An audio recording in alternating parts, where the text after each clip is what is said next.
How to capture awesome video by just using an iPhone. Hit that intro.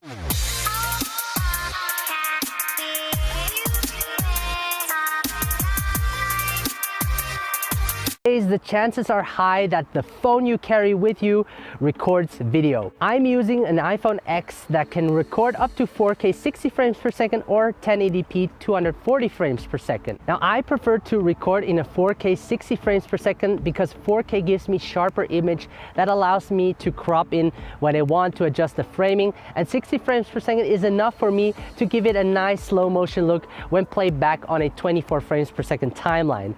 And adding some image stabilization in Final Cut Pro will make it even smoother. Last week in my video, I talked about that gear does not matter. So today I thought I would challenge myself, but also prove to you that even with a smartphone or iPhone, you can achieve a great look. So with no further ado, let me show you my process of how I do it. All right, let's first set the settings on the iPhone so we can record in 4K 60 frames per second.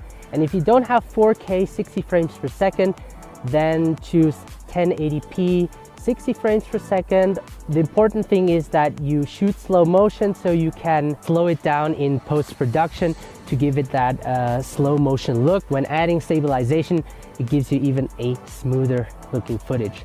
And because we're shooting handheld everything, it can be challenging to keep your hands steady. So what you want to do is go to settings, then select camera, and here select record video, and you have the different options, and I chose 4K at 60 frames per second. So the next thing I do is I think about the location. So I chose to be here. It's a forest and there are a lot of interesting stuff happening as well. So the time of day we have is 12 p.m. Usually I avoid shooting during midday because the sun is at its highest point and you get that harsh light on your face. But because it's cloudy, the clouds function as a huge diffuser, softening that light. So we can definitely work with that. I think this would be a great opening shot for the video. I'm gonna make a revealing shot. So what I really like are those leaves flowing on the river. So I will also take a shot of that. There's a swan behind my back and I'm gonna try to take a video of that nice looking swan.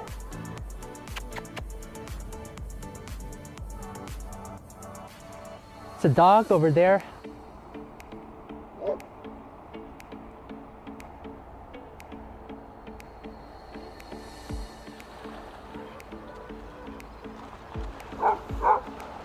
Beautiful. Did you see that? I just got a really nice shot. That's gonna look really nice. So in this shot, I will record my dirty shoes walking through these beautiful leaves.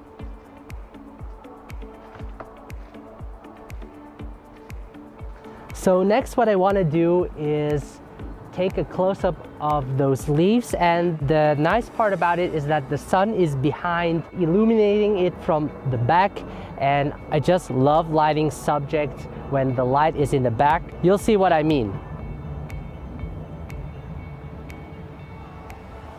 So I picked this bridge because it shows the leading lines, focuses the attention of the viewer towards the subject. I placed my iPhone on top of the tripod just to get a still shot of myself walking across the bridge, and hopefully some leaves will fall off the trees to give that epic cinematic look.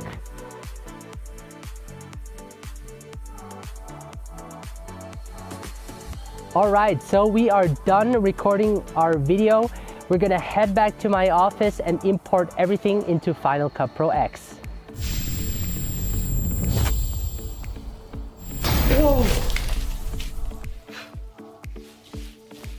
Sorry about that. I actually decided to edit the video first so that I can show you the steps behind my editing process. So what I first did is I airdropped all of my footage from my iPhone into my computer to a project folder and imported all of the clips into Final Cut Pro X. Now a quick tip, because everything is shot in 4K 60 frames per second, my computer has a hard time editing it. So what I do is I create a new project that is set to 1080p 60 frames per second. After the edit, I change the project settings to 4K 60 frames per second and export it in that format. The next thing I do is I select the best portion of the clip and set an in and out point and drop it into the timeline. I then slow each clip down to around 50%. Even though slowing the clip down makes the footage look smoother, additionally, adding stabilization will increase the smoothness of the clip. I then reorganize all of the clips so that it tells some kind of a story. For example, I knew that the revealing shot would be my opening shot, so I placed that at the beginning of the timeline.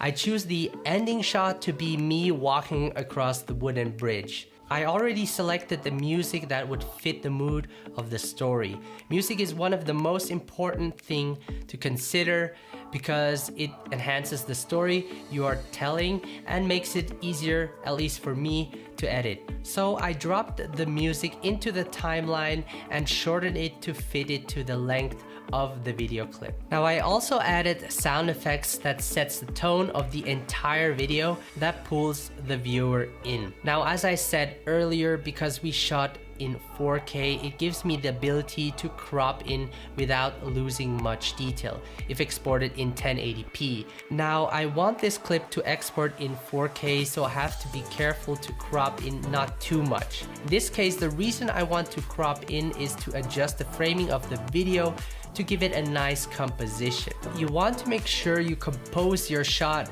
also before editing, meaning during the shoot.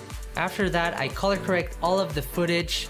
I added a LUT to the adjustment layer to give it a nice overall look. To make it even look more cinematic, I added a letterbox to the whole video as well as some tiles, and voila, we are done. Once again, I want to thank you guys so much for watching. If you enjoyed this type of video, please leave a like and let me know in the comment section below. If you haven't subscribed yet, please do so, and I can't wait to see you in the next video.